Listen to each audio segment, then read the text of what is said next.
Assalamualaikum warahmatullahi wabarakatuh. Saya Alfitriana, kelas 12 MIA 1. Jadi saya akan menjelaskan atau membahas tentang akuntansi perusahaan jasa dalam bentuk jurnal umum. Jadi sebelum kita membuat jurnal umum, kita harus menyiapkan dulu bukti transaksinya. Berikut ini adalah bukti transaksi dari usaha Bengkel Jaya pada bulan Mei 2020.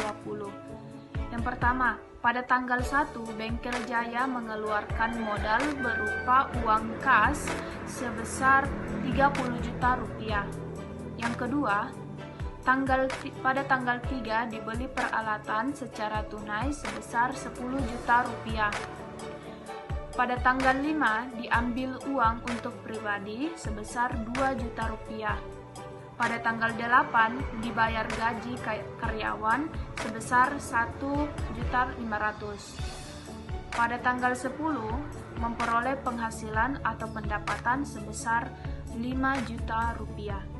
Setelah bukti transaksinya ada, lalu kemudian dibuatkan jurnal umum.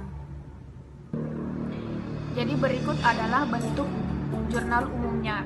Kita tulis Bengkel Jaya dalam bentuk jurnal umum periode Mei 2020. Lalu kita buat tabelnya. Tabelnya seperti ini. Di sini ada tanggal, akun, debit dan juga kredit. Kita tulis tanggal 1. Jadi di sini ada kas dan juga modal. Karena tadinya di bukti transaksinya yaitu Bengkel Jaya mengeluarkan modal berupa uang kas sebesar 30 juta rupiah. Jadi kasnya ini masuk ke dalam debit. Kenapa? Karena debit ini berarti bertambah. Sedangkan kas ini berupa aset atau harta, otomatis harta atau aset kita itu akan bertambah. Makanya kasnya itu kita masukkan ke dalam debit. Lalu modal ini masuk ke dalam kredit karena kredit ini yaitu mengurangi atau berkurang. Dan tadinya Bengkel Jaya ini mengeluarkan modal berupa uang, otomatis harta akan berkurang sehingga dimasukkan ke dalam kredit. Jadi pada tanggal 3 dibeli peralatan secara tunai sebesar 10 juta rupiah. Kita tulis yaitu peralatan dan juga kas. Jadi peralatan ini masuk ke dalam debit. Kenapa? Karena tadinya Bengkel Jaya membeli peralatan, otomatis peralatan ini akan menjadi aset atau harta. Sehingga peralatan masuk ke dalam debit karena asetnya itu bertambah.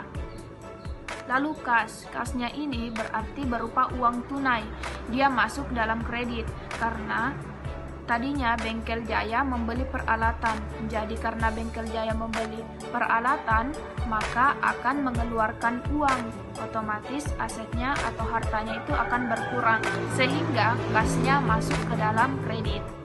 Nah, pada tanggal 5 diambil uang untuk kepentingan pribadi sebesar 2 juta rupiah. Jadi pengambilan pribadi ini disebut dengan FRIP. Jadi ditulis FRIP dan juga kas. Nah, FRIP ini dia masuk ke dalam debit karena FRIP termasuk ke dalam beban. Nah, sedangkan kas masuk ke dalam kredit karena kas juga berkurang sehingga masuk ke dalam kredit. Pada tanggal 8 dibayar gaji karyawan senilai 1.500.000 rupiah. Jadi beban gaji masuk ke dalam debit. Sehingga beban gaji ini akan berpengaruh pada kas, di mana kasnya akan berkurang di kredit karena Bengkel Jaya ini harus membayar gaji karyawannya tersebut. Pada tanggal 10 Bengkel Jaya memperoleh penghasilan atau pendapatan sebesar 5 juta rupiah. Nah, jika harta bertambah di debit, maka kasnya akan bertambah pula. Sehingga kasnya ini terletak di debit. Lalu pendapatan ini dia akan bertambah di kredit. Jadi itu dia pembahasan saya tentang akuntansi perusahaan jasa dalam bentuk jurnal umum. Sekian dan terima kasih. Wabillahi taufiq wal hidayah. Wassalamualaikum warahmatullahi wabarakatuh.